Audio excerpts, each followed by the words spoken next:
நீ விரும்புகிறபடி உனக்கு ஆக கடவது. நீ விரும்புகிறபடி உனக்கு ஆக கடவது. இன்று ஒருவேளை இந்த ஜெபத்துல இருக்கிற ஆண்டவருடைய பிள்ளைகளே, நீங்கள் ஏதோ ஒரு காரியத்தை விரும்பலாம். இந்த காரியம் எனக்கு நடந்தா நல்லா இருக்குமே, இந்த காரியம் என் பிள்ளையினுடைய வாழ்க்கையில நடந்தா நல்லா இருக்குமே. ஆனா அது உங்களுக்கு ரொம்ப தூரமா இருக்கலாம்.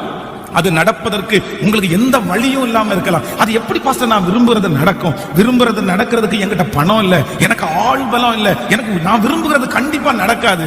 ஆனா கர்த்தர் இன்றைக்கு வாக்கு கொடுக்கிறார், நீ நினைப்பதற்கும் வேண்டிக் கொள்வதற்கும் அதிகமாய் செய்கிற கர்த்தர். நீ விரும்புகிறது அவருடைய கரத்தினாலே வரும். நீங்கள் விரும்புகிற அந்த காரியம் நடக்கும். நீங்கள் விரும்புகிற பிள்ளையினுடைய ரட்சிப்பை கர்த்தர் உங்களுக்கு தருவார். நீங்கள் விரும்புகிற அந்த வீடை கர்த்தர் உங்களுக்கு தருவார். நீங்கள் விரும்புகிறபடி அந்த திருமணம் நடந்து முடியும். நீங்கள் விரும்புகிறபடி ஒரு எதிர்கால வாழ்க்கையை கர்த்தர் அமைச்சு கொடுப்பார். ஹல்லேலூயா. நான் இந்த பலிபீடத்திலிருந்து தீர்க்க தரிசனமாய் சொல்லுகிறேன், என் ஆண்டவருடைய பிள்ளையே, நீ விரும்புகிற காரியத்தை கர்த்தர் உங்களுக்கு கைகூடி வர பண்ணுவார். எல்லாரும் கையை மேல உயர்த்தி சத்தமாய் ஆமென்.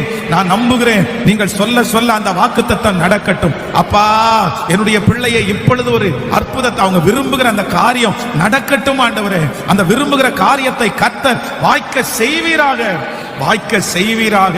ஆமென். நம்முடைய ஆண்டவர் யார் அப்படின்னா, நம்முடைய விருப்பத்தை நிறைவேற்றுகிற கர்த்தர். நம்ம சில நேரங்களிலே விரும்பும் போது எதுவுமே நமக்கு இருக்காது. ஆனா நான் நம்புறேன், வேதம் நமக்கு ரொம்ப அழகாய் சொல்லுகிறது, விருப்பத்தை நமக்குள்ள வைக்கிறவரே யார் அப்படின்னா கர்த்தர் தான் நமக்குள்ள விருப்பத்தை